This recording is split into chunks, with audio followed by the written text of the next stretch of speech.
Hello friend, Pampa রান্নাঘরে তোমাদেরকে স্বাগত। আজকে আমি চিকেন রান্না করছি কম মশলায়, হালকা পাতলা করে, টেস্টি করে কী করে করা যায়। তো দেখো, আমি প্রথমে 500 গ্রাম চিকেন নিয়ে ধুয়ে রেখে দিয়েছি। একটা ব্লেন্ডার জারে আমি 2টো পেঁয়াজ টুকরো করে নিয়ে নিয়েছি, কয়েকটা 2 টুকরো আদা নিয়েছি, রসুন নিয়ে নিয়েছি, কয়েকটা কাঁচা লঙ্কা আর একটা টমেটো নিয়ে পেস্ট করে রেখেছি। তারপর আলু দেবো বলে আলুগুলো লাল লাল করে ভেজে নামিয়েছি। সেই তেলেই তেজপাতা, গোটা গরম মশলা আর একটুখানি চিনি দিয়েছি। সেটা যখন নেড়ে চেড়ে আমি সেই পেস্ট করে রাখা মশলাটা দিয়েছি। দিয়ে দেখো কষানো হয়ে গেছে। তারপর একটু পরিমাণ মতো নুন হলুদ দিয়েছি। তারপর কালারের জন্য একটু কাশ্মীরি লঙ্কার গুঁড়ো দিয়েছি। এটা যখন কষানো হয়ে গেছে, মশলার থেকে তেল ছেড়ে দিয়েছে, তারপরে কিন্তু আমি চিকেনটা দিয়েছি। চিকেনটা প্রায় সেদ্ধ হয়ে গেছে, তেলও ছেড়ে দিয়েছে।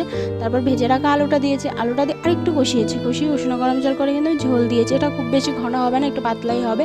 তারপর ঝোলটা ফুটে গেছে, ওপর থেকে কটা কাঁচা লঙ্কা ছড়িয়ে দিয়েছি, দিয়ে একটু গরম মশলাও দিয়েছি, দিয়ে আরেকটু নেড়ে চেড়ে নামিয়ে নিয়েছি। এটা যখন খুব বেশি রোদ ওঠে না, সেদিনও কিন্তু এরকম হালকা পাতলা চিকেন খুবই ভালো লাগে।